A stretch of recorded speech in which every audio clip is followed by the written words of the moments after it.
여러분께서는 소방방재청의 U119 안심콜 서비스에 대해 알고 계십니까? 세계 최고 수준의 IT 인프라를 활용해 국민의 안전을 책임지고 있는 서비스인데요. 기존의 신고 체계와 어떻게 다르고 또 활용 방법은 무엇인지 자세히 알아보겠습니다. 소방방재청 119 구급과의 이재열 과장 나오셨습니다. 어서 오십시오. 예. 네.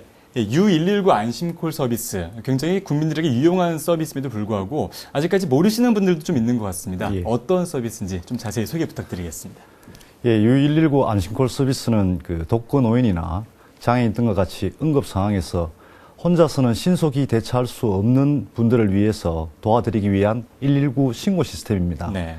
비상시에 신고할 집 전화번호나 휴대전화 번호하고 평소에 앓고 계시는 질병에 대한 정보, 그리고 보호자의 연락처를 미리 인터넷에 등록하시면 됩니다. 네. 등록하신 분들이 이제 응급 상황이 생겨서 119에 신고하시게 되면 사전에 등록된 정보가 소방 상황실에 있는 그 요원들에게 표출이 됩니다. 그러면 구급차에 출동 중인 구급대원에게 그 정보를 제공하게 되고, 구급대원은 현장에 도착하기 전에 그 정보를 토대로 해서 준비를 하고 환자에게 맞춤형 서비스를 제공할 수 있게 되는 겁니다. 네. 뿐만 아니라 그 신고자의 보호자한테도 응급 상황을 문자로 자동으로 송신해 주기 때문에 가족들이 신속하게 대처할 수 있도록 도와주는 시스템입니다. 네.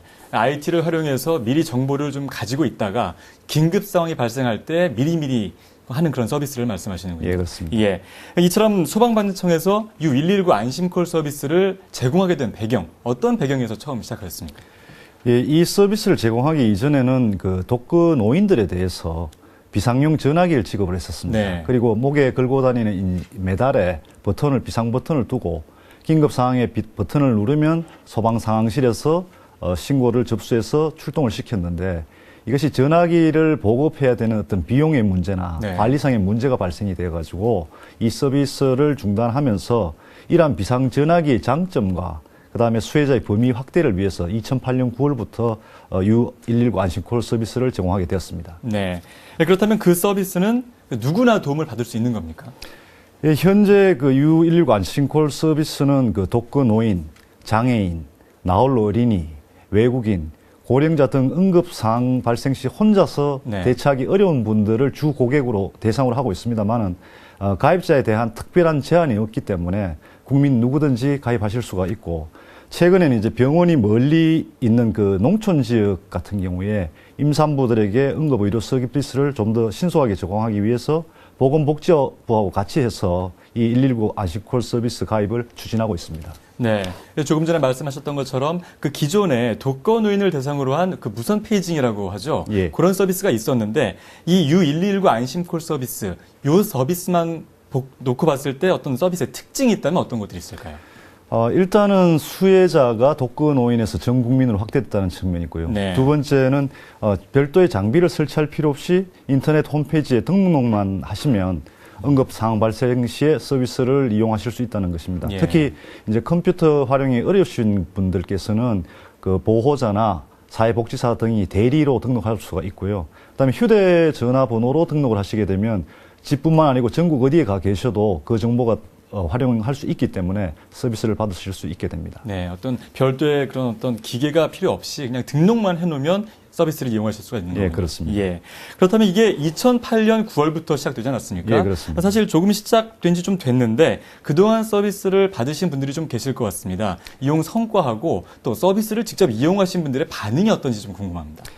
예, 2008년부터 현재까지 약 27만여 명의 그 대상자가 가입을 하셨고, 네. 그 중에서 약 2만여 명이 이 시스템을 활용을 하셔서 신고를 하셨습니다. 근데 실제 활용을 많이 한다는 것은 그만큼 아픈 분이 많다는 거기 때문에 그렇죠. 좋은 건 아닙니다. 네. 어떻든 가입자 수를 늘려야 되는 게 중요하고요. 근데 이거와 관련해서 이제 보호자 되시는 분들 같은 경우는 이제 바로 문자로 자기가 부모님이나 이런 분들이 신고가 들어오기 때문에 부모님과 멀리 떨어져 사는 그 자녀분들 같은 경우에 이 문의가 많고, 네. 부모님을 대신해서 이제 등록해 주시는 경우도 많습니다. 또 구급대원들 같은 경우는 현장에 도착 전에 이미 정보를 알고 있고 현장에 도착해서 바로 신속하게 응급처치를 할 수 있기 때문에 현장 대응이 빠르다는 그런 의견들이 있습니다. 네, 응급처치라는 것이 굉장히 그 분각을 다투는 굉장히 그런 부분들이 필요한 부분인데 미리 정보를 알고 있으면 큰 도움이 되겠군요. 예, 그렇습니다. 예, 가입자가 꾸준히 증가 추세를 보이고 있습니다. 그런데 어떻게 가입을 해야 되는지 모르시는 분들이 좀 계실 것 같습니다. 가입 절차 좀 간단하게 좀 말씀 부탁드리겠습니다.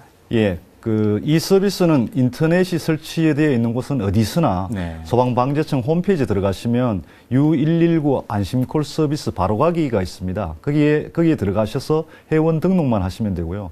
가입 절차는 우리가 일반 다른 홈페이지에 가입하는 것하고 동일한데 다만 응급 상황 발생 시에 활용할 수 있도록 본인이 갖고 있는 병력 정보라든지 보호자의 정보를 입력하시면 되고요. 컴퓨터를 본인이 활용하시기 어려우신 분들은 보호자나 사회복지사 등에게 요청을 해서 대리로 등록하셔도 됩니다. 네, 인터넷을 하실 수 있는 분들은 뭐 누구나 가입을 할 수 있는 그런 편리한 절차라고 할 수 있겠습니다. 예, 그렇습니다. 예, 그렇다면 뭐 지금 말씀을 많이 해주셨지만 U119 안심콜 서비스에 가입하게 되면 좀 어떤 장점이 있는지 좀 궁금합니다.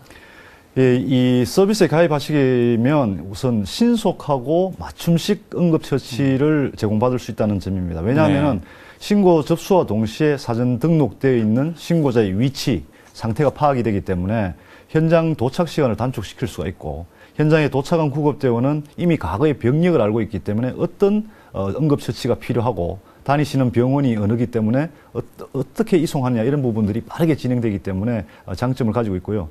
특히 이제 아까 말씀드린 것처럼 신고자의 그 보호자에게도 문자로 해서 뭐 부모님이 병원으로 가신 것을 바로 알려드리기 때문에 환자가 도착해서 보호자가 없어서 치료를 못 받고 대기하는 그런 시간을 단축시킬 수 있습니다. 네.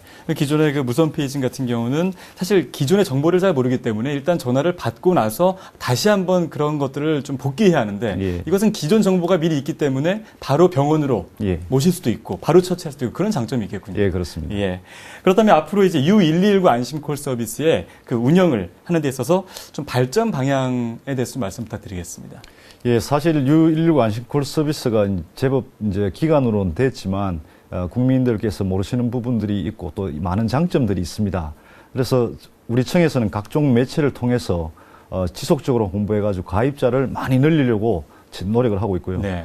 또한 좀 더 이제 편리하게 지금은 인터넷으로 할 수 있지만 좀 더 요새 워낙 스마트폰을 다 가지고 계시니까 스마트폰에서도 가입하실 수 있도록 하기 위해서 앱을 개발해서 보급하는 등 응급 상황이나 어려움에 처해 있는 모든 분들한테 보다 편리하고 쉽게 필요한 서비스를 받을 수 있도록 최선을 다하겠습니다. 네, 잘 알겠습니다.